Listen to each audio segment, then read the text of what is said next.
اللهم صل على محمد وعلى آل محمد كما صليت على إبراهيم وعلى آل إبراهيم إنك حميد مجيد اللهم بارك على محمد وعلى آل محمد كما باركت على إبراهيم وعلى آل إبراهيم إنك حميد مجيد اللهم انفعنا بما علمتنا وعلمنا ما ينفعنا وزدنا علما نافعا اللهم إنا نعوذ بك من علم لا ينفع ومن قلب لا يخشع ومن نفس لا تشبع ومن دعاء لا يسمع رب اشرح لي صدري ويسر لي أمري واحلل عقدة من لساني يفقهوا قولي سبحانك لا علم لنا إلا ما علمتنا إنك أنت العليم الحكيم قابل احترام فضیلت مآب علماء کرام اور بہت ہی لائق تکریم معزز و مکرم حضرات و خواتین سامعین و حاضرین اور عزیز طلباء جو اس مرکز الہدا کے طلباء ہیں، بالخصوص یہ عزیز طلباء جنہوں نے سنن نسائی یا السنن المجتبہ امام ابو عبد الرحمن نسائی رحمۃ اللہ علیہ کی کتاب کی تکمیل کی ہے۔ حدیث رسول، سنت نبوی، یہ دین کا وہ مصدر اور ماخذ ہے جو قرآن کی طرح وحی ہے۔ ایک دین اسلام جو اللہ رب العزت نے ہمارے لیے طریقہ زندگی مقرر فرمایا ہے اور پسند فرمایا ہے کہ مسلم بن کے رہو، مسلم بن کے جیو، اسلام کے مطابق زندگی گزارو، وہ دین اسلام اللہ رب العزت نے جو ہمارے لیے مقرر فرمایا ہے کہ اس کے مطابق زندگی گزارو، اس کو اپنے سامنے رکھو اور اس کے مطابق چلو، ہر کام اسی طرح کرو جیسے اسلام کہتا ہے۔ یہ اسلام، دین اسلام، اس کا ایک مصدر اور اس کی ایک بنیاد جہاں سے یہ دین ہمیں ملتا ہے وہ اللہ کا کلام قرآن مجید ہے، جس کے اندر اللہ رب العزت نے ہمیں ہدایات دی، احکام دیے، بعض چیزوں سے روک دیا، بعض چیزوں کا امر فرمایا، اور ہماری معلومات کے لیے اور ہمیں رہنمائی دینے کے لیے اللہ رب العزت نے کچھ پہلے واقعات بیان فرمائے انبیاء کرام کے علیہم الصلاۃ والسلام اور ان کی قوموں کے، جنہوں نے مانا اور جنہوں نے نہیں مانا اور ان کا کیا انجام ہوا، یہ بھی اللہ نے قرآن میں بیان فرمایا۔ اور جو اس دنیا کے اندر اللہ رب العزت کا نظام کار فرما ہے کہ وہی سب کو رزق دیتا ہے، وہی بادشاہ ہے، ہر چیز کی باغ ڈور اس کے ہاتھ میں ہے، اور زمین و آسمان سے لے کر ہر چیز کے اندر اسی کی بادشاہت جاری اور قائم ہے۔ بیدہ ملکوت کل شیء، ہر چیز کی جو کنٹرول ہے اللہ رب العزت کے ہاتھ میں، ملکوت کل شیء، اللہ اکبر۔ ملک بادشاہی کو کہتے ہیں اور ملکوت اس قوت اور اقتدار کو کہتے ہیں جس کے ساتھ بادشاہی قائم ہے۔ اللہ اکبر، بہت بڑی بادشاہی، ایسی بادشاہی نہیں جیسی دنیا کے بادشاہوں کی ہوتی ہے کہ بغاوت بھی ہو جاتی ہے، بادشاہ کو معزول بھی کر دیتے ہیں، بادشاہوں کو پکڑ کے جیل میں بھی ڈال دیتے ہیں، سر بھی اتار دیتے ہیں، گولی بھی مار دیتے ہیں اور تخت پہ قبضہ کر لیتے ہیں، لیکن اس کی بادشاہی ایسی نہیں ہے۔ وہ بادشاہ ہے اور اس کا حکم چلتا ہے، کوئی خوشی سے قبول کرے تب بھی چلتا ہے، کوئی کہے میں نہیں مانتا تب بھی اسے ماننا پڑے گا۔ اور کسی کو دم مارنے کی جا نہیں، وہ بادشاہ ہے۔ اللہ نے قرآن میں بتایا مالک الملک تؤتی الملک من تشاء وتنزع الملک عمن تشاء وتنزع الملک ممن تشاء وتعز من تشاء وتذل من تشاء بیدک الخیر۔ تو اللہ رب العزت نے ہمیں معلومات بھی دی ہیں، قرآن میں احکام بھی دیے ہیں، معلومات بھی دی ہیں اس دنیا کے متعلق بھی، کہ اللہ رب العزت نے اس کو پیدا کیا کتنے وقت میں، کس لیے آسمان پیدا کیے، اللہ اکبر، اور اس زمین کے اندر ہماری ضرورت کی ساری چیزیں اللہ رب العزت نے پیدا کی۔ وقدر فیہا اقواتہا، جو انسان کی ضرورت ہے، جو ابتدائی انسان تھا اس کی ضرورت بھی اللہ رب العزت نے اس زمین میں پوری کر دی، اور جو آج 21ویں صدی کا انسان ہے اس کی ضرورتیں بھی اللہ رب العزت نے اس زمین کے اندر سے پوری کی ہیں۔ جو اس زمین کے اوپر زندگی گزارنے والے انسان ہیں ان کو بھی یہ زمین سنبھالے ہوئے ہے، اور جو مر جاتے ہیں اور جو انسان کا کچرا اور فضلہ ہے اس کو بھی یہ زمین سمیٹ لیتی ہے۔ الم نجعل الارض کفاتا احیاء و امواتا، ہم نے زمین کو ایسا نہیں بنایا کہ جو اللہ اکبر سمیٹنے والی ہے زندوں کو بھی اور مردوں کو بھی، تیرے گند بھی سمیٹ لیتی ہے اور جو فوت ہو جاتے ہیں ان کو بھی زمین سنبھال لیتی ہے۔ اللہ رب العزت کی یہ قدرت اور شان ہے۔ والارض وضعها للانام فیہا فاکہۃ والنخل ذات الاکمام والحب ذو العصف والریحان۔ تو اللہ نے ہمیں معلومات دی ہیں تاکہ اللہ کی معرفت حاصل ہے۔ اللہ نے ہمارے بارے میں بتایا کہ تمہیں کس لیے پیدا کیا ہے، کیسے پیدا کیا ہے، ساری تفصیل اللہ تعالیٰ نے بتائی۔ بات لمبی ہو جائے گی اس لیے میں مختصر کرتا ہوں۔ تو قرآن جو ہے یہ اس دنیا کے متعلق بھی بتاتا ہے، انسان کے متعلق بھی بتاتا ہے، اور انسانی تاریخ کے متعلق بھی بتاتا ہے، اور مستقبل کے متعلق بھی بتاتا ہے۔ انسان دنیا میں تو نے ہمیشہ نہیں رہنا، یہاں جو آیا ہے جانے کے لیے آیا ہے، جو زندہ ہے اس نے مرنا ہے، اور مرنے کے بعد یہ نہیں کہ قصہ ختم نہیں، بلکہ مرنے کے بعد پھر دوبارہ زندہ ہونا ہے۔ اور مرنے کے بعد لوگ تو سمجھتے ہیں کہ مٹی میں دفن کر دیا، لحد میں اتار دیا، مٹی میں مل کے مٹی ہو گیا، یہ ہم ظاہر سے دیکھتے ہیں، لیکن یہ جو ظاہر سے ہم دیکھتے ہیں نہیں، اس کے پیچھے اور چیز ہے، ہمارے اور اس کے درمیان پردہ ہے۔ اللہ اکبر۔ سورۃ الواقعہ میں 27واں پارہ ہے، اللہ رب العزت نے جنت اور دوزخ کا بھی بیان فرمایا، اور موت کا بھی تذکرہ فرمایا، اور موت کے تذکرے کے بعد اللہ رب العزت نے قبر کا بھی ذکر فرمایا۔ اللہ اکبر۔ اللہ رب العزت نے فرمایا فَأَمَّا إِن كَانَ مِنَ الْمُقَرَّبِينَ فَرَوْحٌ وَرَيْحَانٌ وَجَنَّةُ نَعِيمٍ، اگر تو بندہ مرنے والا اللہ کے مقرب بندوں میں سے ہوتا ہے، فَرَوْحٌ وَرَيْحَانٌ، تو جب وہ مرتا ہے لوگوں کے سامنے تو وہ مر گیا، ختم ہو گیا، لیکن اس کے لیے جو ایک اللہ رب العزت کی طرف سے انتظام ہوتا ہے، جو فرشتے آتے ہیں اس کی جان کو قبض کرنے کے لیے، وہ اس کی جان قبض کرتے ہیں اور اس کو کہتے ہیں کہ تمہیں ابشر بروح و ریحان، جنت کی خوشبوئیں تمہیں مبارک ہو۔ وہ جنت کے خوشبودار کفن لے کے آتے ہیں، جنت کی خوشبوئیں لے کے آتے ہیں، اس کی روح کو معطر کر کے ان کفنوں کے اندر لپیٹ کے اوپر لے جاتے ہیں۔ میں نہیں سونگتا، آپ نہیں سونگتے، اس لیے کہ یہ گندے ناک جنت کی خوشبوئیں سونگنے کے ابھی قابل نہیں ہیں، یہ آلودہ ناک ہے، اور لیکن وہ سونگ رہا ہوتا ہے، جنت کی خوشبوئیں اس کو آ رہی ہوتی ہیں، اور جنت کے کفنوں میں اس کی روح کو لپیٹا جاتا ہے۔ اور حدیث میں آتا ہے کہ جب فرشتے لے کے آسمان کی طرف چڑھتے ہیں تو پورا آسمان اور پورے راستے معطر ہو جاتے ہیں، لوگ کہتے ہیں کتنی پاکیزہ اور خوشبودار روح چڑھ رہی ہے آسمان کی طرف۔ اللہ اکبر۔ فروح و ریحان و جنت نعیم، اور تجھے جنت نعیم مبارک ہو۔ تیری قبر جو ہے لوگوں کی نظر میں تو ایک کھڈا ہے، ایک گڑھا ہے زمین کے اندر کھودا گیا، لیکن اللہ تعالیٰ اس کو تیرے لیے جنت کا باغ بنا دے گا، تیرے لیے جنت کے دروازے کھل جائیں گے، جنت کے بستر تیرے لیے لگ جائیں گے، لوگوں کو نظر نہیں آئیں گے لیکن لگتے ہیں۔ یہ اللہ نے بتایا اور اللہ کے رسول نے بتایا، اللہ نے قرآن میں بھی اس کا ذکر کیا۔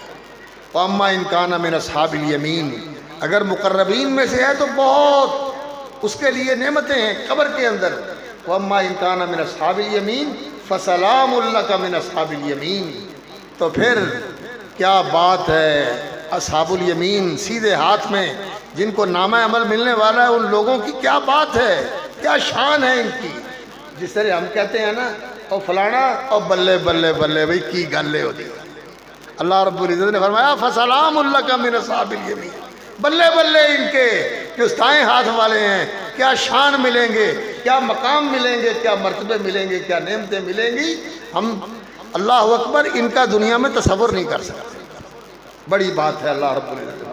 وَأَمَّا إِن كَانَ مِنَ الْمُكَذِّبِينَ الضَّالِّينَ، اور اگر اللہ کی آیتوں کو، اللہ کے حکموں کو جھٹلانے والا، غلط راستے پہ چلنے والا ہے، فَنُزُلٌ مِّنْ حَمِيمٍ وَتَصْلِيَةُ جَحِيمٍ، تو پھر یہ اس کے لیے قبر نہیں، یہ مٹی کا گڑھا نہیں ہے، اللہ اکبر، اس کے لیے کھولتے پانیوں کی مہمانی ہے اور دہکتی آگ میں اس کو ڈال دینا ہے۔ فَتَصْلِيَةُ جَحِيمٍ إِنَّ هَذَا لَهُوَ حَقُّ الْيَقِينِ، لوگو یہ کہانیاں نہیں ہیں، یہ افسانے نہیں ہیں، یہ سچی پکی بات ہے۔ اللہ نے قرآن میں یہ چیزیں بیان کی، اور پھر قبر کے بعد قیامت کا ذکر فرمایا، اور قیامت کے بعد پھر اللہ کے سامنے پیشی کا ذکر فرمایا، وہ دن کیسا ہوگا، یہ ساری معلومات بھی قرآن میں ہیں، اور اسی طرح کی یہ معلومات احادیث میں بھی ہیں۔ کچھ چیزیں نبی صلی اللہ علیہ وسلم نے بیان فرمائی ہیں پچھلی تاریخ کے متعلق، نبیوں کے متعلق، کچھ پہلی اقوام کے متعلق، پہلے واقعات نبی صلی اللہ علیہ وسلم نے بیان فرمائے، وہ بھی اللہ کی وحی کے ساتھ بیان فرمائے، اور کچھ قبر کے حالات بیان فرمائے نبی صلی اللہ علیہ وسلم نے بڑی تفصیل کے ساتھ۔ براء ابن عازب رضی اللہ تعالیٰ عنہ کی حدیث سنن نبی داؤد کے اندر پوری تفصیل نبی صلی اللہ علیہ وسلم نے بیان فرمائی کہ جب انسان فوت ہوتا ہے تو کس مرحلے، کن حالات سے گزرتا ہے، کیا کیا اسے پیش آتا ہے، سب بیان فرمایا، لمبی حدیث۔ وقت نہیں ہے کہ اس کا میں تذکرہ کروں، لیکن میں اشارہ کر رہا ہوں یہ آپ کو بتانے کے لیے کہ دین دو چیزوں سے لیا جاتا ہے، قرآن سے اور حدیث سے۔ اور دین کیا ہے؟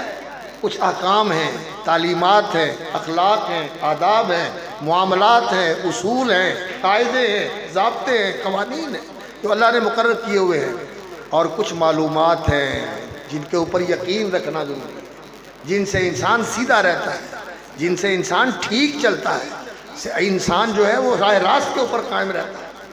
تو نبی صلی اللہ علیہ وسلم کو اللہ رب العزت نے ایک وحی کے ساتھ قرآن عطا فرمایا، اور دوسرا وحی کے ساتھ نبی صلی اللہ علیہ وسلم کو سنت اور حکمت عطا فرمائی۔ حکمت کس چیز کو کہتے ہیں؟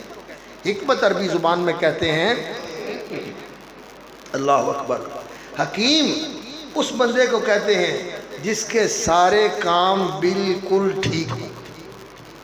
آپ اس کو دیکھیں کہ اس کا اٹھنا بیٹھنا، بولنا چالنا، میل جول، تعلقات، سلوک برتاؤ، ہر چیز اس کی بالکل ٹھیک ہے، کسی کو اعتراض کرنے کی اور انگلی اٹھانے کی گنجائش نہیں ہوتی۔ اس کو کہتے ہیں بڑا دانا، بڑا زیرک، بڑا عقل مند اور بڑا حکیم انسان۔ اللہ اکبر۔ لوگوں کی نظر میں بعض اوقات انسان حکیم ہوتا ہے، دانا ہوتا ہے، لیکن جو اصل فیصلہ کرنے والا ہے غلط اور صحیح کا، حق اور باطل کا، درست اور نادرست کا، وہ اللہ رب العزت ہے۔ وہ اللہ رب العزت ہے جو عالم الغیب و شہادہ ہے۔ تو جو اللہ کے نزدیک صحیح ہے وہ ہے جو اللہ نے اپنے نبیوں کو بتایا ہے، اللہ نے اپنے رسولوں کو بتایا ہے، اور رسولوں نے اپنے ماننے والوں کو بتایا ہے۔ اور جو رسولوں کو اللہ رب العزت دین دیتے ہیں، جو علم دیتے ہیں، جو طریقہ زندگی دیتے ہیں، وہ صحیح طریقہ زندگی ہوتا ہے کہ اس کے مطابق انسان اگر چلے، نہ اپنے پر ظلم کرتا ہے، نہ دوسرے پر ظلم کرتا ہے، نہ اللہ کا حق ضائع کرتا ہے، نہ اللہ کے رسولوں کا حق ضائع کرتا ہے، نہ اس کائنات کے اندر جو بخشنے والی مخلوق ہے ان میں سے کسی کی حق تلفی کرتا ہے۔ ہر ایک کے ساتھ عدل کے ساتھ انسان معاملہ کرتا ہے، بلکہ عدل کے ساتھ نہیں، احسان کے ساتھ معاملہ کرتا ہے، عدل سے بڑھ کر احسان کرنے والا بنتا ہے۔ ان اللہ یامر بالعدل والاحسان، اللہ تعالیٰ نے عدل اور احسان کا حکم دیا ہے۔ پورا دین اس آیت کے اندر اللہ رب العزت نے بیان فرما دیا۔ سورۃ النحل 14ویں سپارے کی آیت ہے، ان اللہ یامر بالعدل والاحسان وایتاء ذی القربى وینہی عن الفحشاء والمنکر والبغی، پورا دین اس آیت کے اندر۔ اللہ اکبر۔ تو رسول اکرم صلی اللہ علیہ وسلم نے جو دین دیا اس کی ایک بنیاد قرآن ہے، اور دوسری اس کی بنیاد محمد الرسول اللہ صلی اللہ علیہ وسلم کی سنت، آپ کی سیرت اور آپ صلی اللہ علیہ وسلم کی زندگی، آپ کے فرامین اور آپ کی تعلیمات ہیں، اور ان دونوں کو الگ نہیں کیا جا سکتا۔ نبی صلی اللہ علیہ وسلم نے، حدیث میں آتا ہے، نبی صلی اللہ علیہ وسلم نے فرمایا، لوگوں میں دو چیزیں تمہارے اندر چھوڑ کے جا رہا ہوں، کتاب اللہ و سنت رسولی، ایک اللہ کی کتاب ہے اور نبی صلی اللہ علیہ وسلم کی سنت ہے، لن یفترقا، فرمایا ان دونوں نے الگ نہیں ہونا، حتی یرد علی الحوض، یہ دونوں میرے پاس حوض پہ آئیں گے، قرآن بھی آئے گا، حدیث بھی آئے گی۔ یہ رسول اکرم صلی اللہ علیہ وسلم کا پیغام اللہ کے رسول صلی اللہ علیہ وسلم کے حوض پر آپ کے پاس پہنچے گا۔ عجیب نکتے کی بات ذہن میں آئی، اللہ اکبر۔ رسول اکرم صلی اللہ علیہ وسلم کو اللہ تعالیٰ قیامت والے دن حوض نصیب کرے گا، حوض کوثر، جو سارے نبیوں سے بڑا ہوگا۔ سارے نبیوں کو حوض ملیں گے، لیکن نبی صلی اللہ علیہ وسلم کا حوض سب سے بڑا ہوگا، اور اس کے اوپر جو لوگ آئیں گے پانی پینے کے لیے ان کی تعداد بھی سب سے زیادہ ہوگی۔ نبی صلی اللہ علیہ وسلم نے فرمایا، جس طرح آسمان کے ستارے جو ہیں یہ جو ہمیں نظر آتے ہیں لاکھوں کی تعداد میں ہوتے ہیں، جو بغیر دوربین کے ہم دیکھتے ہیں، خالی آنکھ کے ساتھ لاکھوں کی تعداد میں ہی ہوتے ہیں، ہم گن نہیں سکتے، اور جو نہیں نظر آتے ان کی تعداد تو اللہ ہی بہتر جانتا ہے، کتنی تعداد ہے، ان گنت اور بے شمار ستارے۔ تو فرمایا ایسے ہی اس کے آپ پورے ہوں گے، وہ گلاس اور وہ برتن جن کے اندر حوض کوثر کا پانی لوگوں کو ملے گا، پینے والے کتنے ہوں گے اللہ ہی بہتر جانتا ہے۔ تو رسول اکرم صلی اللہ علیہ وسلم کو یہ قیامت والے دن حوض ملے گا، اور اس حوض سے پانی ان کو ملے گا جو محمد الرسول اللہ صلی اللہ علیہ وسلم کے لائے ہوئے دین، آپ صلی اللہ علیہ وسلم کی سکھائی ہوئی شریعت اور آپ صلی اللہ علیہ وسلم کا بتایا ہوا طریقہ زندگی، جس کو طریقت کہتے ہیں، اللہ اکبر، وہ جو طریقہ ہے جو اس کے مطابق زندگی گزارتا ہے اس کو حوض کوثر سے پانی ملے گا، اس کو حوض کوثر سے پانی ملے گا۔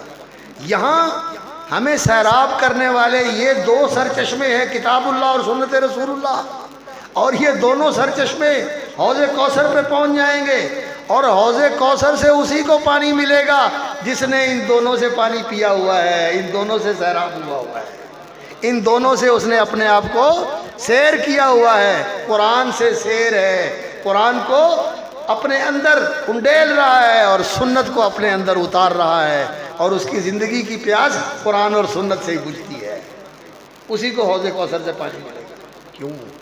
رسول اکرم صلی اللہ علیہ وسلم نے فرمایا، میں کچھ لوگوں کو دیکھوں گا کہ میرے سامنے لائے جائیں گے، تو میں کہوں گا یہ میرے ہی لوگ معلوم ہوتے ہیں، ان کو آنے دو، آپ رو کیوں رہے ہو؟ فرشتوں کو کہیں گے، تو فرشتے کہیں گے، اے اللہ کے رسول، اللہ اکبر، آپ کو معلوم نہیں کہ انہوں نے آپ کے بعد جو طریقہ آپ دے کے آئے تھے اس کو بدل دیا، وہ طریقہ نہیں رہنے دیا جس پہ آپ کی مہر لگی ہوئی تھی، بدل دیا اس کو، نیا دین، جعلی دین، بناوٹی دین، کوئی پاکستان کا بنا ہوا، کوئی ہندوستان کا بنا ہوا، کوئی مصر کا بنا ہوا، اور کوئی الجزائر کا بنا ہوا، اور آج کل تو ماشاءاللہ امریکہ اور کینیڈا کا بنا ہوا دین بھی چلتا ہے، وہ دین بھی چلتا ہے جو وہ کہتے ہیں، اور کوئی کسی کا بنایا ہوا دین، کسی کا بنایا ہوا دین، اس پر وحی کی مہر نہیں ہے، نہ قرآن میں ہے نہ حدیث میں ہے، لوگوں نے بنایا ہوا ہے۔ اور اگر کہو کہ بھائی یہ کہاں سے کہ تم نے لے لیا، کہنے کی حرجے کر لیے، کی حرجے کر لیے، چلو نیکی دی نیت نالی کرنے ہیں نا، ساڑی نیت تو نیک ہے نا، نہیں، نیت بھی نیک ہونی چاہیے، عمل بھی نیک ہونا چاہیے۔ نیک عمل کون سا ہوتا ہے؟ جو وحی کے مطابق ہو۔ کیوں؟ اس لیے کہ اللہ رب العزت نے فرمایا اتبعوا ما انزل الیکم من ربکم، دین کے اندر اس کی پیروی کرو جو اللہ نے اتارا ہے۔ اللہ نے کیا اتارا ہے؟ وانزل اللہ علیک الکتاب والحکمہ، کتاب اور حکمت اتارے ہیں اللہ رب العزت نے، اللہ تعالیٰ نے کتاب و حکمت اتارے ہیں، قرآن و سنت اتارے ہیں، ان کی پیروی کرنی ہے دین کے اندر، اور ان کو چھوڑ کر لا تتبعوا من دونی اولیاء، اس کے علاوہ جو کچھ لوگ دین کے اندر پیش کرتے ہیں اس کی اتباع نہیں کرنی۔ دین کی اصل جو ہے قرآن اور سنت ہے. تو جو لوگ دین کے اوپر نہیں چلے، انہوں نے اپنا دین نکال لیا، فرشتے ان کو روک دیں گے. اور اللہ کے رسول صلی اللہ علیہ وسلم پھر کیا فرمائیں گے؟ سحقن سحقن لمن غیر بعدی، جنہوں نے میرے بعد میرا دین بدل دیا ان کو دور کر دو، میں انہیں دیکھنا بھی نہیں چاہتا، ہٹا دو. اللہ اکبر. تو یہ دین جو رسول اکرم صلی اللہ علیہ وسلم لے کے آئے ہمارے پاس زندہ ہے. ایک قرآن کے اندر، قرآن زندہ ہے یا نہیں؟ زندہ ہے. کہاں زندہ ہے؟ بل هو آیات بینات فی صدور الذین اوتوا العلم، ہمارے سینوں میں زندہ ہے، ہمارے ذہنوں میں زندہ ہے، اور ہماری زندگیوں میں زندہ ہے. قرآن کے مطابق عقیدہ ہے، قرآن کے مطابق عمل ہے، قرآن کے مطابق سیرت و سلوک ہے. قرآن زندگیوں میں بھی زندہ ہے. اللہ اکبر. اور اسی طرح رسول اکرم صلی اللہ علیہ وسلم کی سنت، نبی صلی اللہ علیہ وسلم کے طریقے، آپ صلی اللہ علیہ وسلم کی نماز، نبی صلی اللہ علیہ وسلم کے اخلاق، نبی صلی اللہ علیہ وسلم کے آداب، یہ بھی زندہ ہے. بہت سارے لوگ ہیں جن کی زندگی کو دیکھ کر پتہ چلتا ہے کہ یہ رسول اکرم صلی اللہ علیہ وسلم کی زندگی کا نقشہ اور اس کا عکس اس کی زندگی میں نظر آتا ہے. علماء ربانی اور اللہ والے لوگ، ان کی زندگیوں کے اندر اللہ کے رسول کی زندگی کی جھلک نظر آتی ہے. اور یہ قرآن زندہ ہے، اللہ نے اس کو محفوظ رکھا ہوا ہے. اور محمد الرسول اللہ صلی اللہ علیہ وسلم آج کے زمانے میں لوگوں کے لیے اسوہ حسنہ ہیں. اسوہ حسنہ اس کو کہتے ہیں، آپ کوئی چیز بنانا چاہتے ہیں نا تو اس کا سیمپل اور نمونہ دیتے ہیں، یار ایسی چیز بنا دو جیسی یہ، سیمپل دیتے ہیں، ماڈل دیتے ہیں، اس کے مطابق بنا دو. اللہ رب العزت نے محمد الرسول اللہ صلی اللہ علیہ وسلم کو اپنے مقبول، محبوب، خلیل، عبد کامل کا وہ مقام عطا فرمایا جو سب سے اعلیٰ مقام تھا. اور آپ انسانوں کو کہا ہے کہ نبی صلی اللہ علیہ وسلم کی زندگی کو سامنے رکھ کے اپنی زندگیوں کو اس کے مطابق ڈھالنے کی کوشش کرو، ان کے نقش قدم پہ چلو، ان کی پیروی کرو. تو رسول اکرم صلی اللہ علیہ وسلم کی زندگی غائب ہو جائے، لوگوں کے سامنے نہ ہو، اور ہوں وہ اللہ کے رسول، کیسے ہو سکتا ہے؟ اللہ کا پیغام قرآن کی شکل میں تو ہمارے سامنے موجود ہے، اور نبی صلی اللہ علیہ وسلم کا اسوہ ہمارے پاس نہ ہو کہ ہم اس کے مطابق اپنی زندگی گزار سکیں، دین مٹ جائے گا. اللہ نے قرآن کو بھی محفوظ رکھا ہے اور نبی صلی اللہ علیہ وسلم کی سیرت و سنت کو بھی محفوظ رکھا ہوا ہے. اور یہ جو آپ کے پاس کتاب ہے السنن المجتبہ یا المجتبہ من السنن، المجتنہ بھی اس کا تلفظ ہے نون کے ساتھ بھی. جنا کا معنی بھی چننا ہوتا ہے، اور اجتبا کا معنی بھی کسی چیز کا انتخاب کرنا ہوتا ہے. وہ اجتباکم، اللہ نے تمہیں چن لیا. تو احمد مجتبہ محمد مصطفیٰ صلی اللہ علیہ وسلم، اصطفیٰ کا معنی، اجتبا کا معنی قریب قریب ہے، جو اچھی چیز ہو اس کو چن لینا. تو امام ابو عبد الرحمن احمد بن شعیب النسائی یا النسائی یا النسوی، تینوں طرح نسبت علماء نے لکھا ہے کہ جائز ہے. نسائی بھی نسبت ہے، نسائی بھی نسبت ہے، نسائی بھی کہتے ہیں اور نسوی بھی کہتے ہیں، تینوں طرح ان کی نسبت ہے. اور یہ نسا ایک شہر تھا خراسان کے علاقے میں، تو وہاں کے رہنے والے تھے، اس کی طرف ان کی نسبت ہے. اور بھی اس کے اندر علماء نے اقوال ذکر کیے ہوئے ہیں، لیکن میں اختصار سے کام لیتے ہوئے بس صرف وضاحت کر دی ہے مختصر سی عوام کے لحاظ سے. احمد بن شعیب ابو عبد الرحمن رحمۃ اللہ علیہ،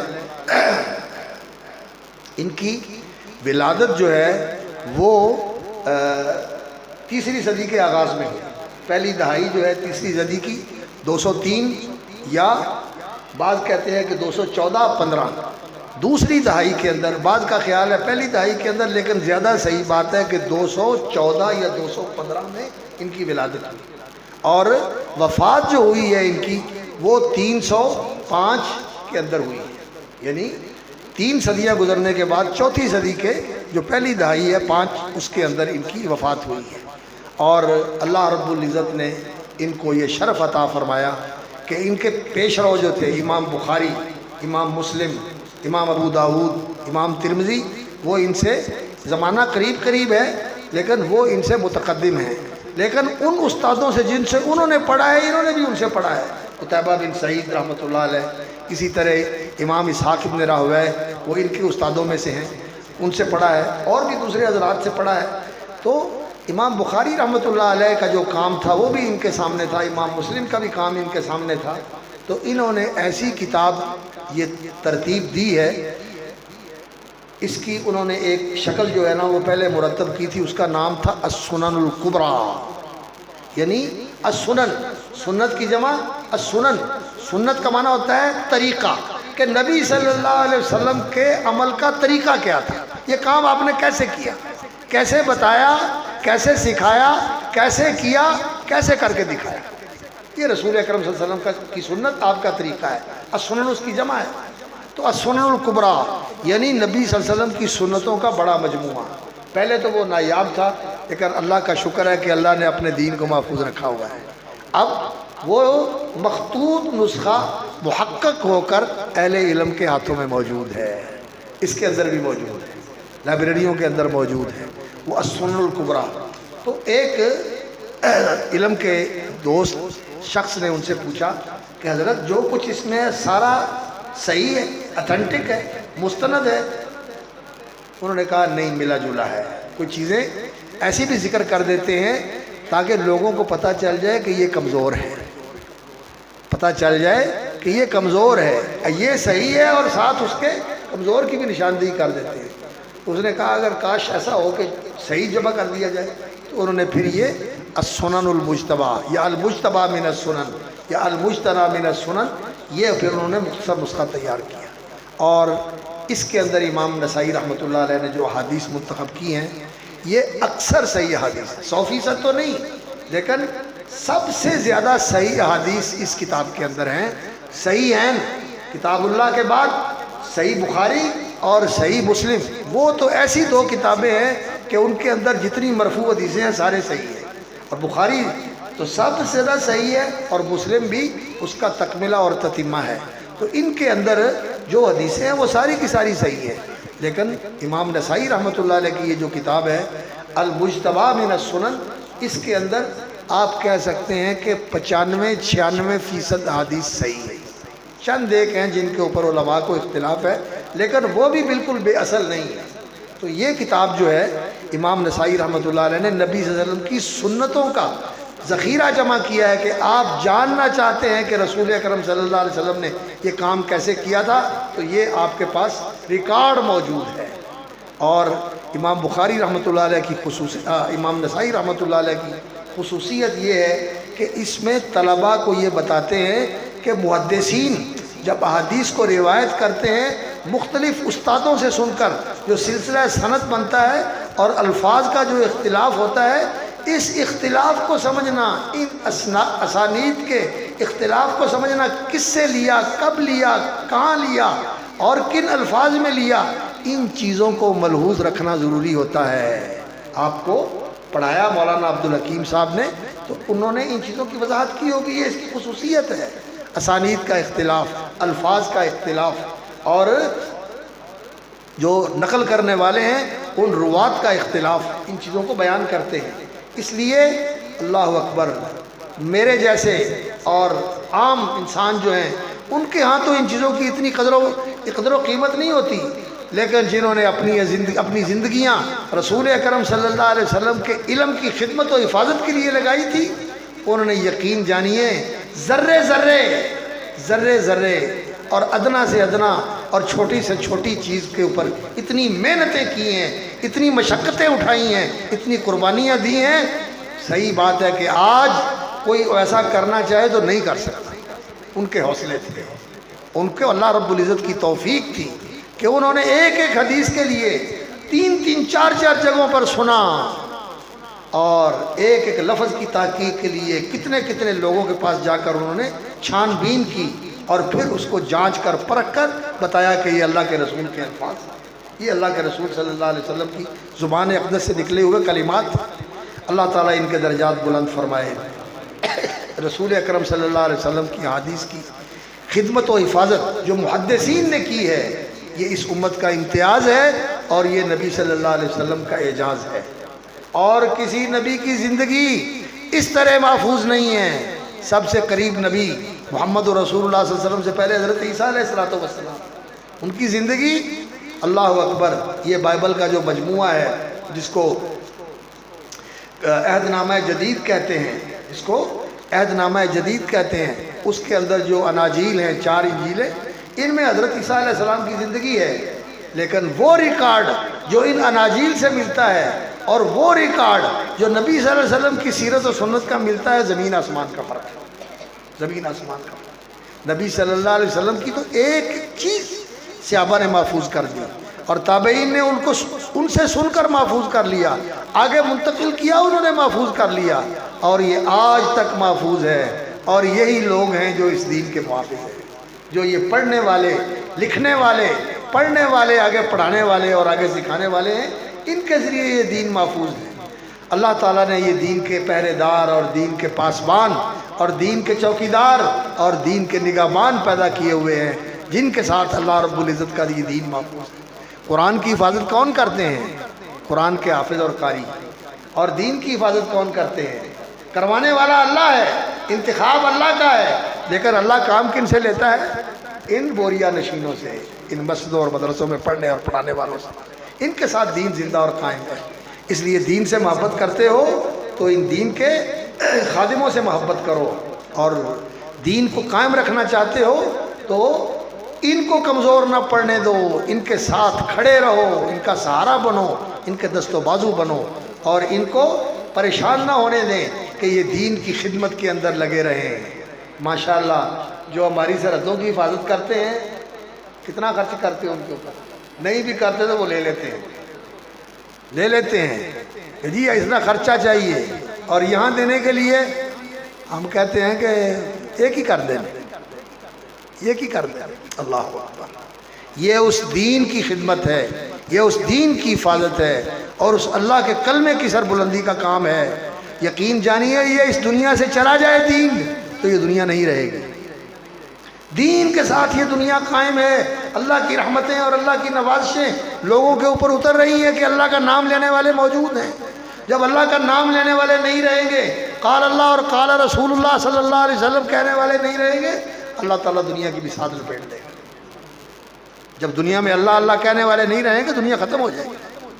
اللہ اکبر، ان کی وجہ سے دنیا قائم ہے، اللہ تعالیٰ کی رحمتیں اترتی ہیں، ان مجلسوں پہ اللہ کی رحمت اترتی ہے، ان لوگوں پر اللہ کی رحمتیں اترتی ہیں، اور ان کی وجہ سے اللہ تعالیٰ لوگوں پر آسانیاں کرتے ہیں کہ اس وقت ان کے اندر ایسے لوگ موجود ہیں جو دعائیں کرتے ہیں، یا اللہ اپنی مخلوق پہ رحم فرما، یا اللہ لوگوں سے عذاب ڈال دے، یا اللہ تو کرم کر دے، یا اللہ تو رحم فرما۔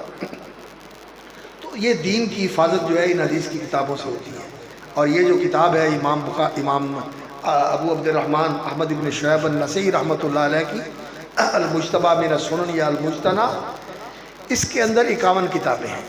کتاب الطہارت سے شروع ہوتی ہے، 50 سے ایک زائد 51 کتابیں ہیں اس کے اندر، اور جو آخری کتابیں ہیں کتاب الطہارت سے شروع کر کے پہلے طہارت کے ابواب ہیں تفصیل کے ساتھ، ٹائم تھوڑا ہے اس لیے زیادہ تفصیل نہیں کر سکتا۔ طہارت کے مختلف ابواب بیان فرمائے ہیں، اور پھر اس کے بعد نماز کے متعلقہ مسائل ہیں، اور نماز کی مختلف اقسام، جنازے کی نماز، کسوف کی نماز، بارش مانگنے کی نماز، اور اسی طرح نفلی نمازیں، فرضی نمازیں، نماز کے تمام مسائل، اور پھر اس کے بعد روزے کے مسائل، زکوٰۃ کے مسائل، حج کے مسائل، اور خرید و فروخت کے مسائل، نکاح طلاق کے مسائل، یہ سارے مسائل بیان کرتے کرتے آخر میں آ کر پھر امام نسائی رحمۃ اللہ علیہ اپنی اس کتاب کے اندر جو آخر میں ابواب ذکر کرتے ہیں،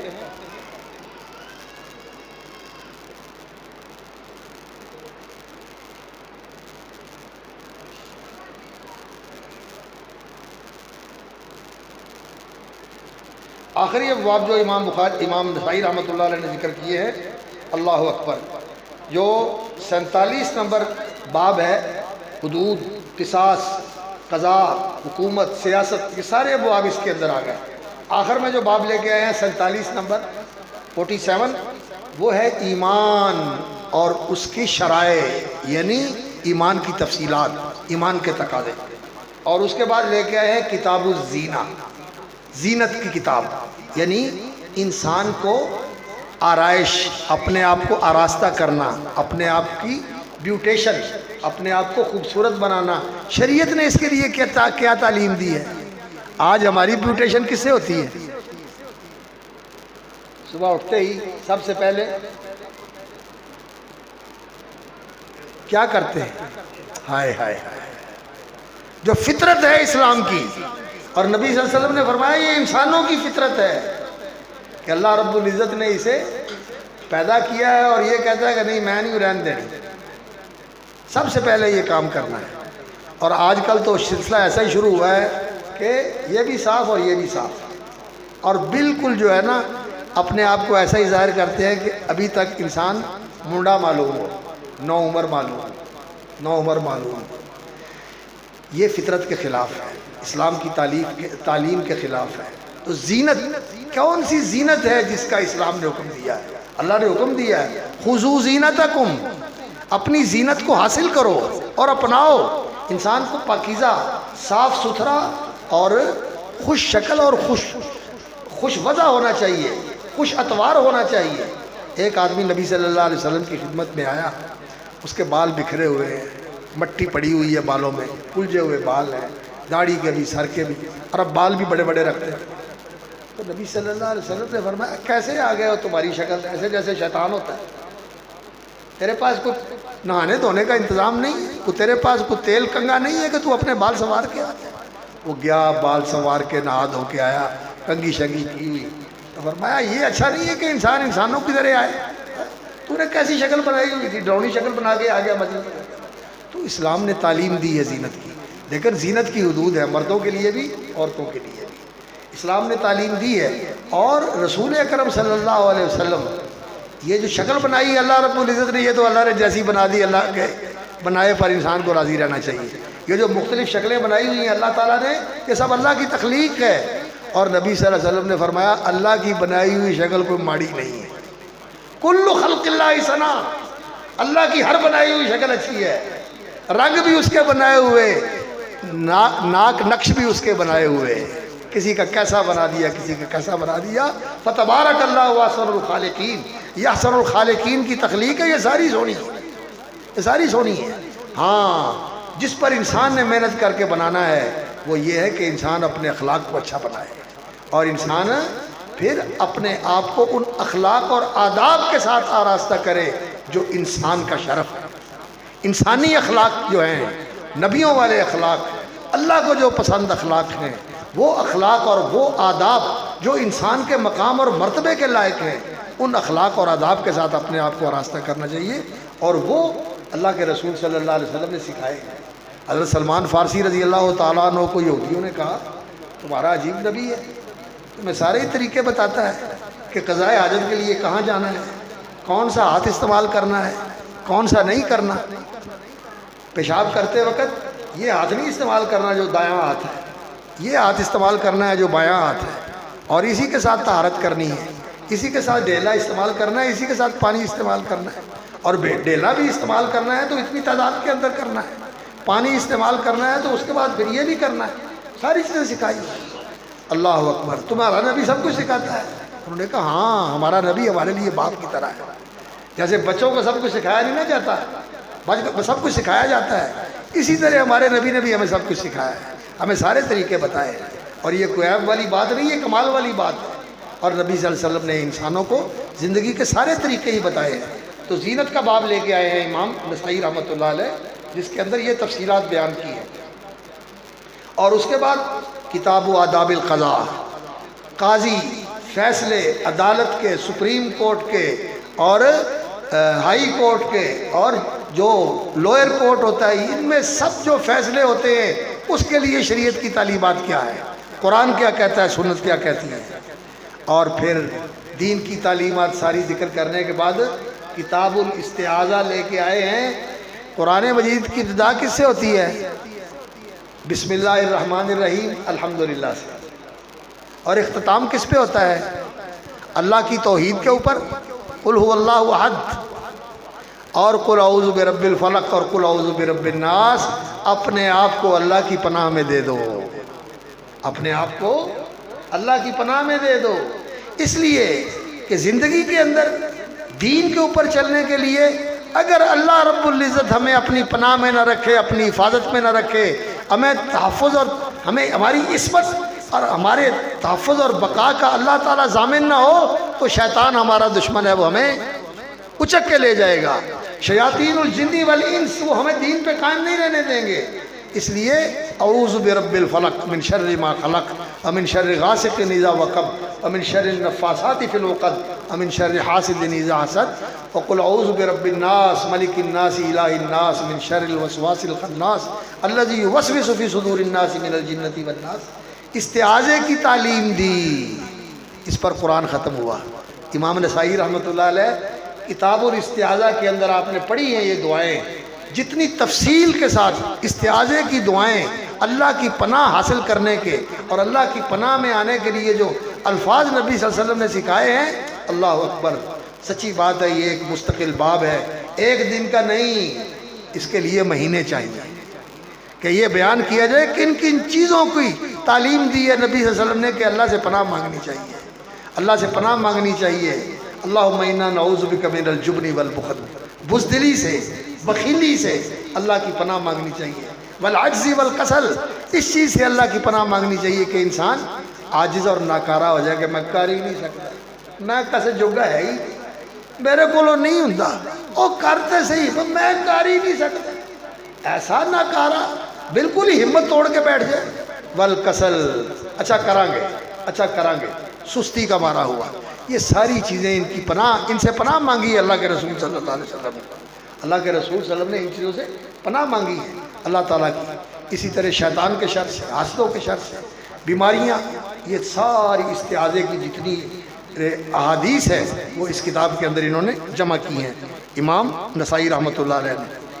اور اس کے بعد لے کے آئے آخری جو 51 نمبر ہے کتاب الاشربہ، مشروبات، شریعت نے کن کن چیزوں کی اجازت دی ہے کہ انہیں پیا جا سکتا ہے اور کس چیز سے منع فرمایا ہے، اس کی تفصیلات یہاں میں ایک وضاحت کرنا چاہتا ہوں کہ شراب عرب کے معاشرے کے اندر، جو لوگ یورپ میں رہتے ہیں ان کو پتہ ہے کہ وہاں کا جو معاشرہ ہے اس معاشرے کے اندر شراب کا استعمال بہت زیادہ ہے، بہت زیادہ استعمال، حالانکہ ڈاکٹر منع کرتے ہیں اور اس کے نقصان بھی ہیں لوگوں کو معلوم ہے، لیکن اس کے باوجود اس کا استعمال بہت زیادہ ہے۔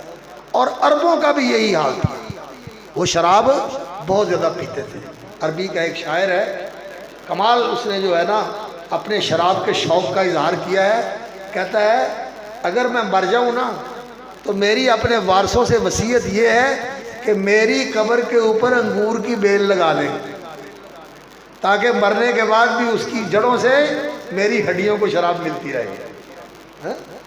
اذا مت فدفنی الی جنب کرمت تروی عظامی بعد موتی عروقها، اس کی جڑیں جو ہیں میری ہڈیوں کو سیراب کرتی رہے۔ انگور شراب کا کہتے ہیں نا، انگور جو ہے اسے شراب بنتی ہے، شراب کو بنتے انگور کہتے ہیں کہ انگور سے وہ وجود میں آتی ہے، تو وہ کہتا ہے میری قبر کے اوپر ہی انگور کی بیل لگا دیں۔ تو اس طرح شراب کے عادی تھے، شراب پینی اور بڑا اس کے اوپر پھر انہوں نے فخر کرنا، بہادری کے کارنامے کرنے اور سخاوت بھی کرنی، اور اس کے اندر برائیاں بھی ہیں وہ بھی کرتے تھے۔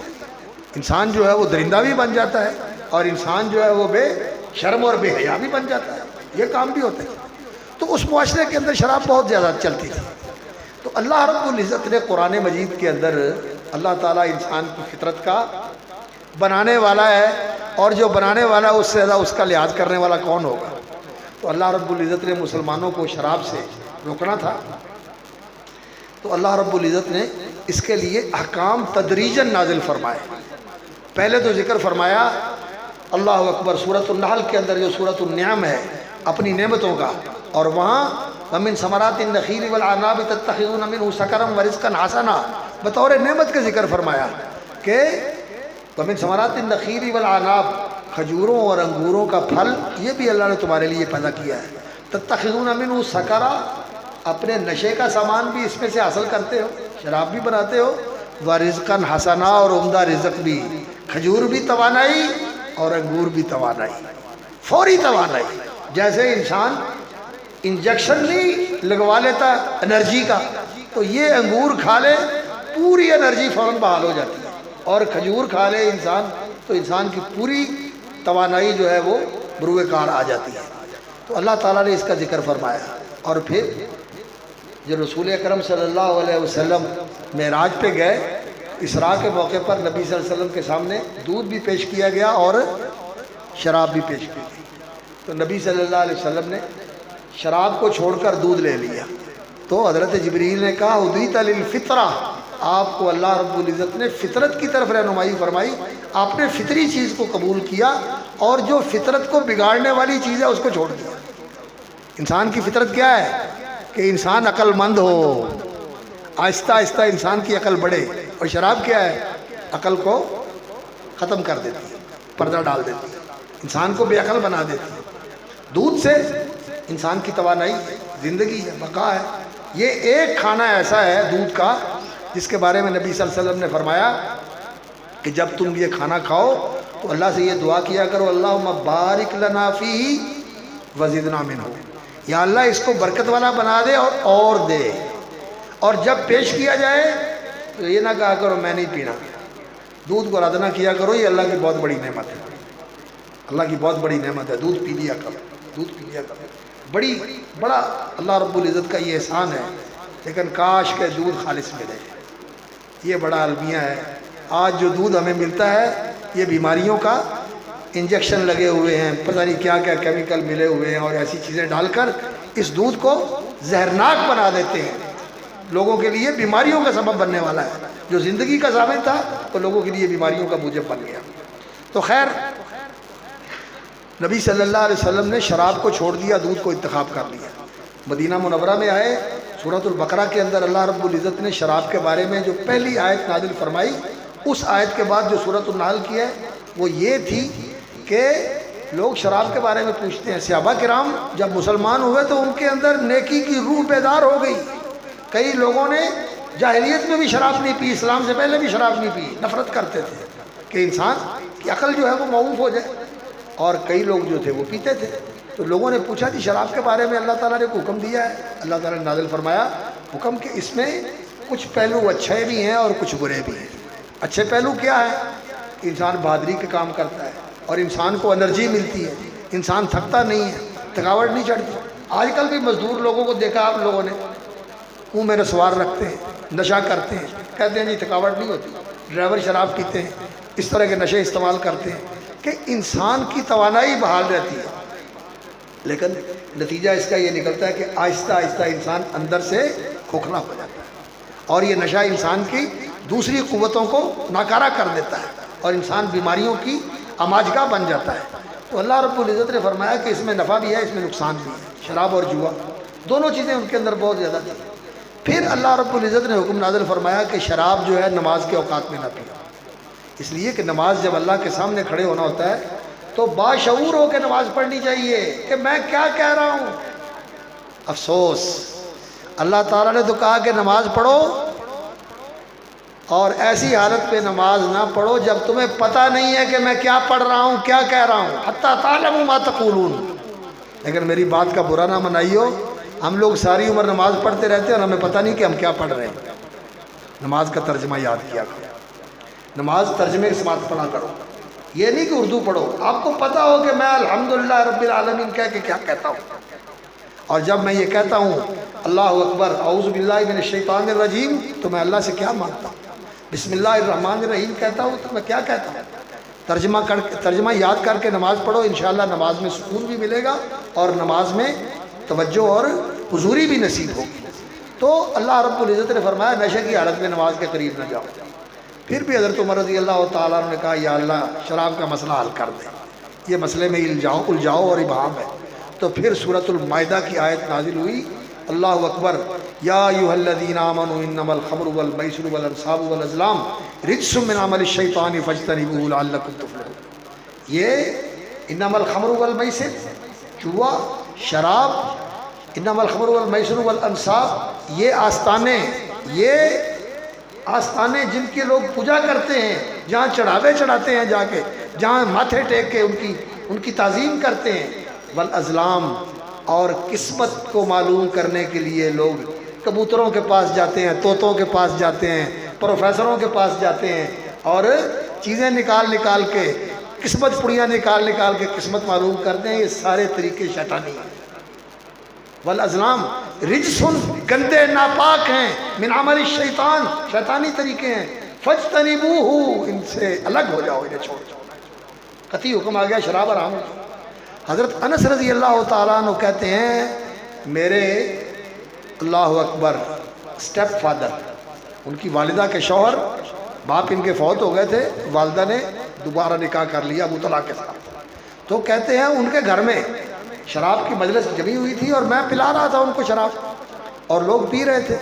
مدینے کی گلیوں میں اعلان ہو رہا ہے کہ کوئی آواز اعلان کر رہا ہے، جیسے پہلے زمانے میں نہیں آپ لوگوں نے دیکھا گلیوں محلوں میں منادی کرنے والا، وہ کنستر کے ساتھ دبا کے کنڈی اس کے اوپر لکڑی مار کے کہتا تھا لوگوں سن لو، لوگوں سن لو، لوگوں سن لو. اب لاؤڈ سپیکر ہو جاتا ہے یا رکشے پر اعلان کروا دیا جاتا ہے. تو مسجد مدینہ کے اندر اعلان ہو رہا ہے کس چیز کا؟ باہر نکل کے سن کے دیکھو کیا ہو رہا ہے. شراب حرام کر دی گئی. اہل ایمان ان الخمر قد حرمت، شراب حرام ہو گئی. اللہ رب العزت نے قرآن میں آیت نازل فرما دی کہ شراب حرام ہے. تو حضرت انس کہتے ہیں شراب کی مجلس قائم تھی، کسی نے پیالے میں ڈالی ہوئی تھی، کسی کے ہاتھ میں پکڑی ہوئی تھی اور کسی کے منہ کو لگی ہوئی تھی. جو منہ کو لگی ہوئی ہے وہ اندر نہیں گئی، جو منہ کے اندر ہے وہ نکلی نہیں ہے، وہ اگل دی ہے. اور پھر لوگوں نے دیکھا کہ شرابوں کے مٹکے لوگوں نے گلیوں کے اندر نالیوں میں بہا دیے، لوگوں نے انڈیل دیا، شراب چھوڑ دی. کوئی اللہ اکبر نارکوٹکس کی پولیس جو ہے نا، منشیات کا انسداد کے لیے کوئی نارکوٹکس کا محکمہ قائم نہیں کرنا پڑا. ایمان تھا جس نے لوگوں کو اللہ اکبر 1 منٹ کے اندر، جو رسیا تھے شراب کے، صدیوں سے شراب پینے پلانے والے تھے، اللہ کے ایک حکم نے ان سے شراب چھڑا دیا. یہ ہے ایمان. ایمان جو ہے یہ انسان کا بنا ہے. اور آج اگر ہم ایسے نہیں ہیں تو اس کی وجہ ہمارے ایمان کی کمزوری ہے، ہمارے ایمان کی کمزوری ہے. سنتے رہتے ہیں لیکن بدلتے نہیں. ایمان یقین کا نام ہے، اور یقین انسان کو 1 منٹ میں یہاں سے اٹھا کے وہاں پہنچا دیتا ہے، 1 منٹ کے اندر. موسیٰ علیہ السلام کے جادوگر جو تھے، دیکھا نہیں، پتہ چل گیا کہ جادو اور ہوتا ہے اور موسیٰ علیہ السلام کا معجزہ اور ہے. یہ جو موسیٰ علیہ السلام نے کام کیا ہے یہ تو اللہ کا کام ہے، یہ کسی انسان کا کام نہیں کہ لکڑی سانپ بن جائے اور سانپ بھی ایسی اجتہا بن جائے کہ جو کچھ ہے سب کو نگل جائے. وہ تو ڈر رہے تھے کہ سانو بھی نہ نکل جائے.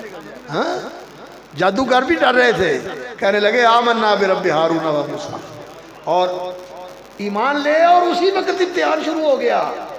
فرعون نے کہا میں تمہیں سب کو کھجور کے تنوں کے اوپر لٹکا کے ترسا کے ماروں گا، بھوکا اور پیاسا، اور دیکھنا تمہیں پھر اس کا سزا کیا ملے گی. کہنے لگے جا جو کرنا ہی کر لے.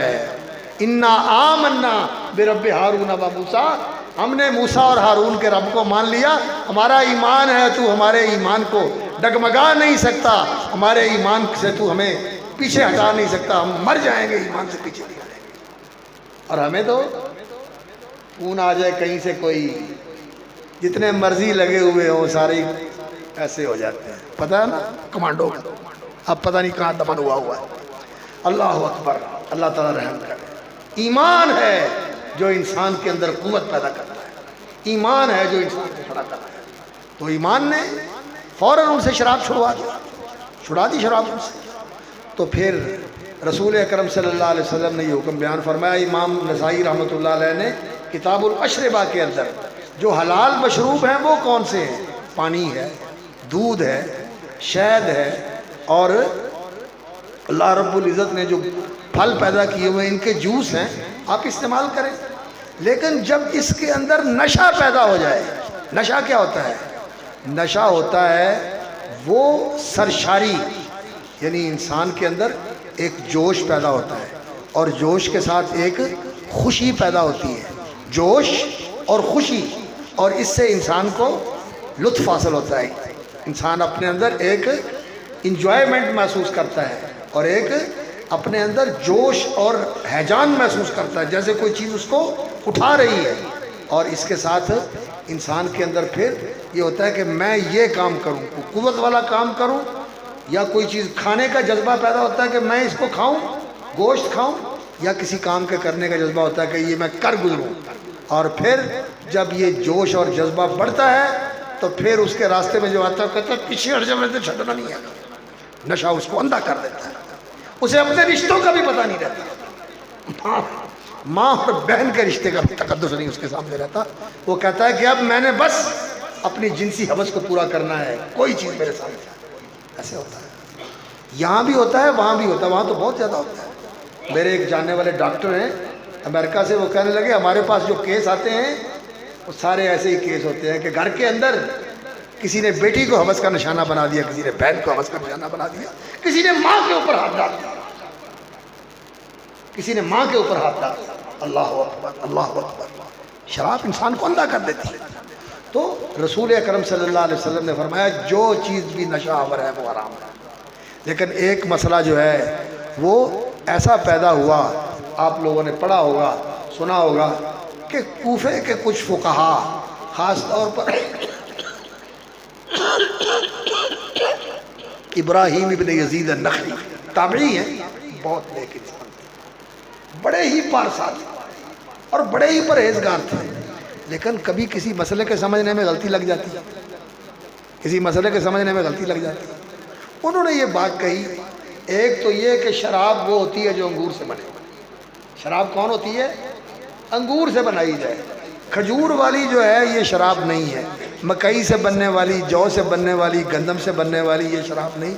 خمر جس کا نام ہے وہ انگور سے بننے والی شراب کا نام ہے. باقی دوسری چیزیں جو ہے نا وہ اس کے اوپر قیاس کر کے حرام ہوتی ہیں، اصلاً جو ہے وہ انگور کی شراب حرام ہے. اور انگور کی شراب بھی وہ حرام ہے جو مقدار اس کی نشہ آور ہو. نہ انگور کی شراب تو ساری حرام ہے، تھوڑی زیادہ ساری حرام ہے.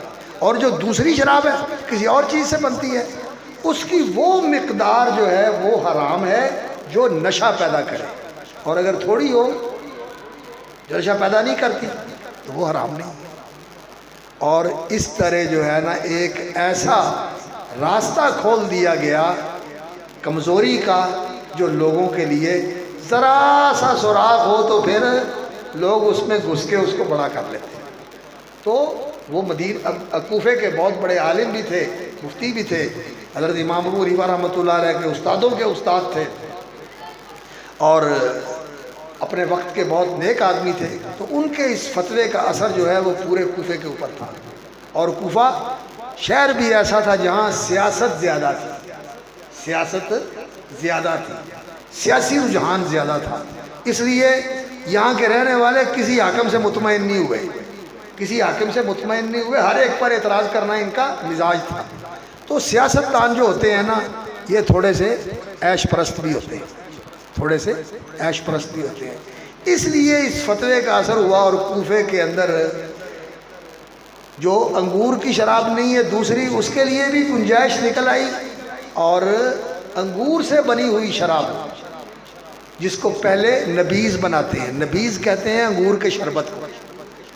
انگور کو ایسے کر کے پانی میں ڈالا اور ہاتھوں کے ساتھ اس کو مسل دیا اور اس کو پڑا رہنے دیا 12 گھنٹے 24 گھنٹے 36 گھنٹے 48 گھنٹے. جب تک اس میں جوش پیدا نہ ہو اور نشہ پیدا نہ ہو اس وقت تک وہ پینا جائز ہے، وہ میٹھا شربت ہے. لیکن جب اس میں جوش پیدا ہو جائے اور اس میں نشہ آ جائے تو حرام ہے وہ. اسی طرح دوسری چیزوں میں بھی. تو وہ کہتے تھے کہ انگور کے نبیذ اور شربت کی وہ مقدار جس سے نشہ چڑھے وہ تو حرام ہے، اور اگر تھوڑا سا ہو تو پھر وہ جائز ہے، وہ جائز ہے. اس لیے کہ وہ نشہ آور نہیں ہے، مسکر نہیں ہے. وہ یہ بات کہتے تھے. لیکن اللہ کے رسول صلی اللہ، یہ غلطی ہے، یہ ان کا موقف غلط تھا، ان کے علم میں نہیں تھا. انہوں نے دانستہ یہ موقف نہیں اختیار کیا، لا علمی کی وجہ سے کیا.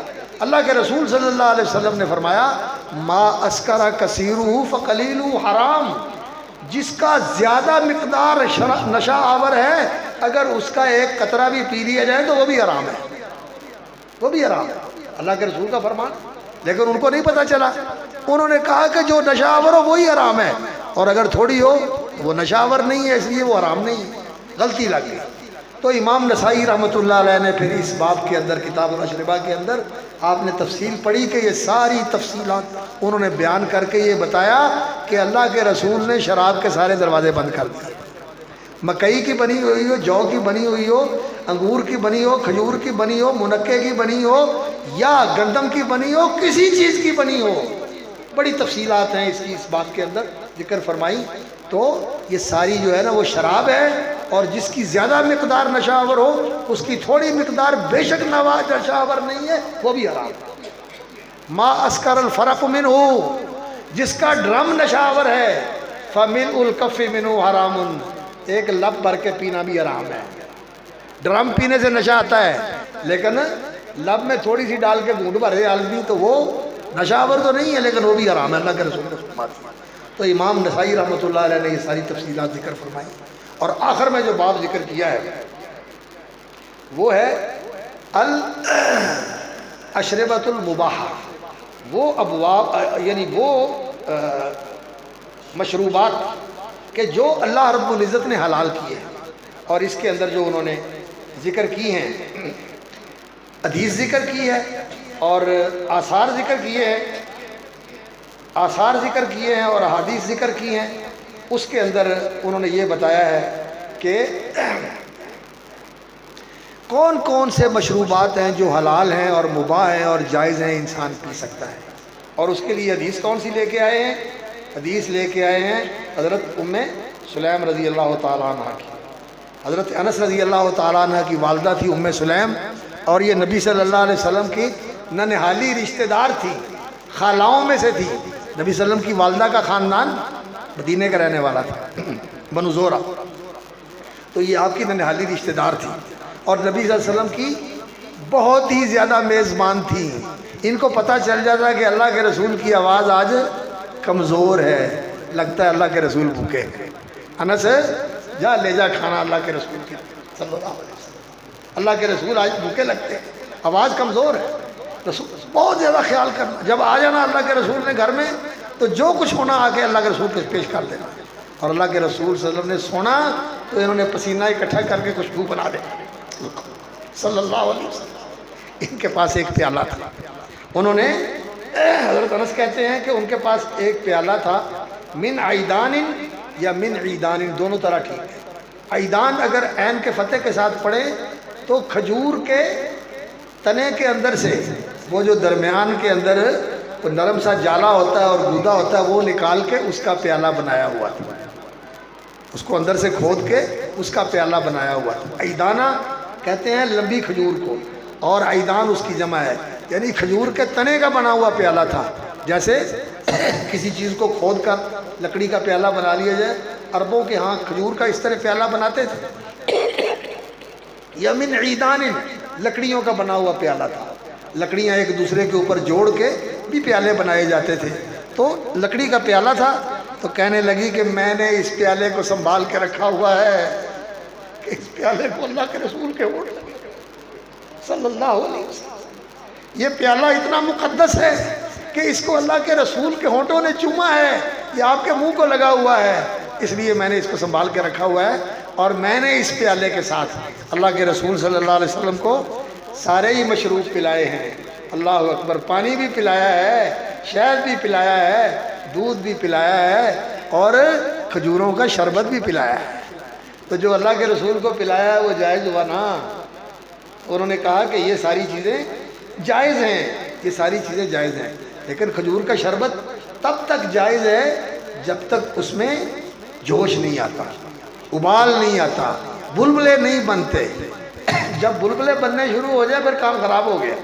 یہ جو باہر کا جوش ہے نا، یہ اندر جا کے اور جوش پیدا کر دیتا ہے، یہ انسان کے اندر ہیجان پیدا کر دیتا ہے۔ تو یہ تو انہوں نے حدیث بیان کی، اور اس کے بعد پھر انہوں نے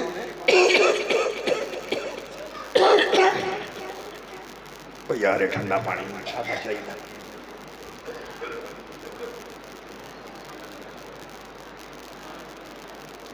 اللہ اکبر۔ تو کہتے ہیں کہ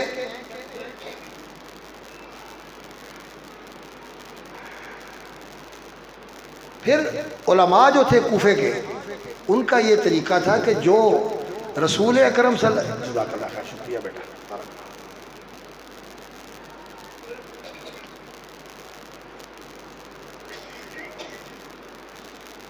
جو علماء تھے اہل حدیث، حدیث کے اوپر اپنے فقہ، اجتہاد اور اپنی زندگی کے اصولوں کو چلانے کے لیے قرآن اور حدیث کو سامنے رکھتے تھے، وہ لوگ بھی کوفہ میں موجود تھے۔ دوسرا ایک مکتب فکر تھا جس کو اہل الرائے کے فقہا کہا جاتا ہے، اور ایک اہل الحدیث کا مکتب فکر تھا۔ تو یہ جو اہل الحدیث تھے یہ کوفے میں رہنے کے باوجود بھی پرہیز کرتے تھے، اور جو عام لوگوں کا رویہ تھا کہ یہ نبیذ بنا بنا کے پیتے تھے اور اپنی مجلسوں کے اندر سلسلہ چلتا تھا ان کا، لیکن نشہ آور ہونے سے پہلے، تو وہ لوگ اس کی مخالفت کرتے تھے اور کہتے تھے کہ نہیں، ہمیں یہ نبیذ نہیں پینا چاہیے، اگر اس کی زیادہ مقدار نشہ آور ہے تو تھوڑی مقدار بھی حرام ہے۔ تو اس کے لیے پھر انہوں نے یہ آثار نقل کیے ہیں، اور ان آثار سے انہوں نے یہی چیز بتائی کہ علم کا اصل تقاضا یہی ہوتا ہے کہ انسان کے اندر ورع، پرہیزگاری اور شبہات سے بچنے کا جذبہ پیدا ہو جائے، انسان شبہ والی چیز سے بچ جائے۔ ایک حلال ہے جو بالکل واضح ہے کہ یہ حلال ہے، ایک حرام ہے جو واضح ہے کہ یہ حرام ہے، اور درمیان میں کوئی چیزیں مشتبہ ہوتی ہیں، کوئی چیز ایک پہلو ادھر بھی جاتا ہے اور ایک پہلو ادھر بھی جاتا ہے، اس کا کیا کرنا ہے؟ کئی لوگ جو ہیں بڑے دلیر ہوتے ہیں اور کہتے ہیں یار جو ٹھیک ہے یہ بھی ٹھیک ہے، چلو ادھر رہتی چیز ہے، لیکن جو محتاط ہوتے ہیں تقوی والے وہ کہتے ہیں نہیں، اس کا ایک پہلو ادھر بھی جاتا ہے، اس لیے ادھر نہیں جانا، شبہ والی چیز سے کے پاس نہیں جانا۔ نبی صلی اللہ علیہ وسلم نے بھی یہ بات بتائی، آپ صلی اللہ علیہ وسلم نے فرمایا حلال بین ہے، حرام بین ہے، درمیان میں کوئی مشتبہ چیزیں ہیں، تو جس نے مشتبہ چیزوں کو چھوڑ دیا اس نے اپنا دین بچا لیا اور اپنی عزت بھی بچا لی، اور جو مشتبہ چیزوں میں پڑ گیا اس کی مثال ایسے ہی ہے کہ اگر ممنوع علاقہ ہو اور آدمی اس ممنوع علاقے کے قریب اپنے جانوروں کو چرانا شروع کر دے تو ممکن ہے کہ یہ جانور ممنوع علاقے کے اندر چلے جائیں، اور ممنوع علاقے میں چلے گئے تو پھر اگلے گولی مار دیتے ہیں، جیل لے جاتے ہیں، مقدمہ کر دیتے ہیں، اس لیے انسان کو ممنوع علاقے کی طرف جانا ہی نہیں چاہیے۔ تو یہ جو کوفے کے لوگ تھے یہ اسی طرح پھر جو اہل حدیث فکر رکھنے والے تھے یہ ہر قسم کے نبیذ سے بچتے تھے، انہوں نے اسی طرح کے آثار جو ہیں وہ آخر میں ذکر کیے ہیں۔ مجھے کتاب دیں یار، اس سے نا ذرا مجھے مشکل ہو رہی ہے۔ ہاں، ذکر الاشربۃ المباحہ، کہتے ہیں کہ اخبرنا سوید قال اخبرنا عبداللہ عن سفیان عن سلمۃ بن کہیل، وہ پڑھ لیا اوپر والی چیز تو ہو گئی۔ اخبرنا عبداللہ عن سفیان عن سلمۃ بن کہیل عن زر بن عبداللہ عن سعید بن عبد الرحمن بن ابزہ عن ابی قال سألت ابی بن کعب عن النبیذ۔ سعید بن عبد الرحمن بن ابزہ یہ تابعی ہیں اور صحابی کے بیٹے ہیں، عبد الرحمن ابن ابزہ صحابی تھے، وہ اپنے باپ سے، سعید اپنے باپ سے روایت کرتے ہیں، وہ کہتے ہیں کہ میں نے، عبد الرحمن ابن ابزہ کہتے ہیں کہ میں نے ابی ابن کعب سے پوچھا نبیذ کے متعلق، یعنی جو انگوروں سے، کھجوروں سے شربت بنایا جاتا ہے اس کے بارے میں پوچھا، تو انہوں نے کہا قال اشرب الماء، اللہ کے بندو پانی پیو، شہد پیو، ستو پیو، دودھ پیو، وہ دودھ جو تیری پہلی غذا ہے، جب تو پیدا ہوا تھا تو رجعت بھی، تیری پہلی غذا ہے۔ فعاوت، میں نے کہا جی نبیذ کے بارے میں کوئی گنجائش بتائیں، کوئی گنجائش ہے نبیذ کی؟ تو کہنے لگے الخمرہ ترید، الخمرہ ترید، تو یہ چاہتا ہے کہ میں تیرے لیے شراب کی گنجائش نکال دوں؟ نہیں، یہ نہیں ہو سکتا۔ پرہیزگار لوگ جو تھے وہ راستہ نہیں کھولتے، تو انہوں نے راستہ روک دیا کہ نہیں، نبیذ نہیں پینا۔ پھر تیسری روایت ہے اخبرنا احمد بن علی بن سعید بن ابراہیم قال حدثنا القواریبی قال حدثنا معتبر بن سلیمان عن ابیہ عن محمد عن عبیدہ عن ابن مسعود۔ یہ عبیدہ السلمانی یہ حضرت عبداللہ بن مسعود کے شاگرد ہیں، اور امام نسائی رحمۃ اللہ نے حضرت عبداللہ بن مسعود کا یہ قول یہاں ذکر کیا ہے، اللہ اکبر، قال احدث الناس اشربۃ لوگوں نے کئی شربت ایجاد کر لیے ہیں، لوگوں نے کئی شربت ایجاد کر لیے ہیں، ما ادری ماہیا، میں نہیں جانتا کہ یہ کیسے ہیں، لوگوں نے ایجاد کیے ہوئے ہیں۔ فمالی شراب منذ 20 سنہ، ابن مسعود کہتے ہیں کہ میں تو 20 سال ہو گئے ہیں، اللہ اکبر، یا انہوں نے کہا کہ 40 سال ہو گئے ہیں، میں تو پانی اور ستو کے علاوہ اور کچھ نہیں پیتا۔ کون ہے عبداللہ بن مسعود؟ نبی صلی اللہ علیہ وسلم کے شاگرد اور 23 سالہ خادم اور امت کے فقہاء میں سے زبردست فقیہ، اور وہ فقیہ کہ ابراہیم نخعی بھی ان کے شاگرد تھے۔ تو استادوں کی بات تو یہ ہے، استاد تو یہ کہتے ہیں اور شاگرد کو غلطی لگ گئی، شاگرد کو ابراہیم نخعی رحمۃ اللہ علیہ کو غلطی لگ گئی، تو وہ کہتے ہیں غیر انہ لم یذکر النبیذ، تو انہوں نے جو کہا کہ میں تو ستو اور پانی پیتا ہوں، تو انہوں نے نبیذ کا ذکر نہیں کیا۔ نبیذ نہیں پیتے تھے عبداللہ بن مسعود رضی اللہ عنہ، وہ کوفے میں رہے، حضرت عمر نے ان کو کوفے میں بھیجا، کوفہ میں رہے، تو کوفے کے استاذ تھے وہ۔ اور پھر اگلی روایت ہے، اخبرنا سوید قال اخبرنا عبداللہ ابن عون عن محمد بن سیرین عن عبیدہ قال احدث الناس اشربة ما ادری ما هي وما لی شراب منذ 20 سنہ الا الماء واللبن والعسل۔ عبداللہ بن مسعود کا بھی یہی عمل تھا اور ان کے شاگرد عبیدہ کا بھی یہی عمل تھا کہ میاں لوگوں نے یہ مشروب اور یہ شربت بنائے ہوئے ہیں، میں تو ان کو نہیں جانتا، میں تو 20 سال ہو گئے یا دودھ پیتا ہوں یا پانی پیتا ہوں یا شہد پیتا ہوں، شہد یا دودھ یا پانی۔ اسی طرح اگلی روایت ہے، یہ بھی عبیدہ بھی کوفے میں رہے، یہ عبداللہ بن مسعود کے شاگرد یہ بھی کوفے میں رہے۔ اخبرنا اسحاق بن ابراہیم اخبرنا جریر عن ابن شبرمہ، عبداللہ ابن شبرمہ یہ کوفے کے قاضی تھے اور امام ابو حنیفہ رحمۃ اللہ علیہ کے ہم عصر بھی ہیں اور ان کے ہم مرتبہ فقیہ بھی ہیں۔ قال طلحہ لأہل الکوفہ فی النبیذ فتنۃ، طلحہ ابن مصرف الیامی یہ بہت بڑے عالم ہیں اور حدیث کے راوی ہیں، وہ کہتے ہیں کہ جو کوفے والے ہیں نا، یہ نبیذ کے نام پر جو شربت بناتے ہیں یہ اس فتنے میں مبتلا ہے۔ جیسے آج کل فتنہ ہے نا بدعتوں کا فتنہ ہے، ہر جگہ کوئی نہ کوئی روز نئی بدعت شروع ہوتی ہے اور لوگ بڑے لپک لپک کے اس کی طرف بڑھتے ہیں۔ تو کوفے کے اندر لوگوں میں جو فتنہ تھا نا وہ نبیذ کا فتنہ تھا کہ ہر بندہ اس میں پھنسا ہوا ہے۔ یربو فیہ الصغیر و یحرم فیہ الکبیر، چھوٹے اس میں بڑے ہوتے ہیں اور بڑے اس میں بوڑھے ہوتے ہیں، یعنی لوگوں کی زندگیاں گزر جاتی ہیں اور یہ فتنہ ختم نہیں ہوتا۔ قال وکان اذا کان فیہ عرس، اور جب ان کے متعلقین اور رشتہ داروں میں کوئی شادی ہوتی، کوئی شادی کا اجتماع ہوتا، تو یہ کیا کرتے؟ کان طلحہ و زبید، طلحہ اور زبید ان کے دوست تھے، زبید بن الحارث، یہ دونوں کیا کرتے تھے؟ جب شادی کا اجتماع ہوتا، آپ لوگ بھی شادی کے موقع پر لوگوں کو مشروب پیش کرتے ہیں، آج کل تو کوک اور پیپسی چلتی ہے نا، لیکن اس دور میں یسقیانی اللبن والعسل، تو وہ دودھ اور شہد پلاتے تھے، مہمانوں کو دودھ اور شہد پلاتے تھے۔ فقیل علی طلحہ کو کہا گیا الا تسقیہم النبیذ، اور شربت بنا کے پلا دو ان کو۔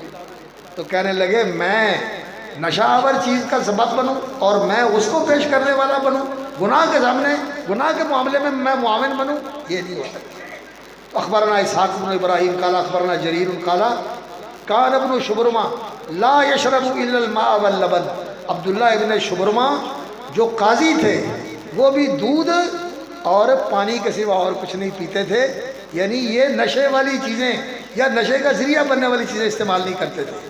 تو یہ آثار ذکر کر کے امام نسائی رحمۃ اللہ علیہ نے یہ مسئلہ بیان فرمایا کہ علم کا اصل حاصل یہ ہے کہ انسان کے اندر تقوی اور پرہیزگاری آ جائے، انسان شبہات سے بچنے والا بن جائے، انسان رخصتیں نہ ڈھونڈے، عزیمت کے اوپر قائم رہے اور تعویلیں نکال کے اور ادھر ادھر کے راستے نکال کر چیزوں کو حلال کرنے والا کام نہ کرے، جو بین حلال ہے اس پہ قناعت کرے، بین حرام سے بھی بچے اور شبہات سے بھی بچے۔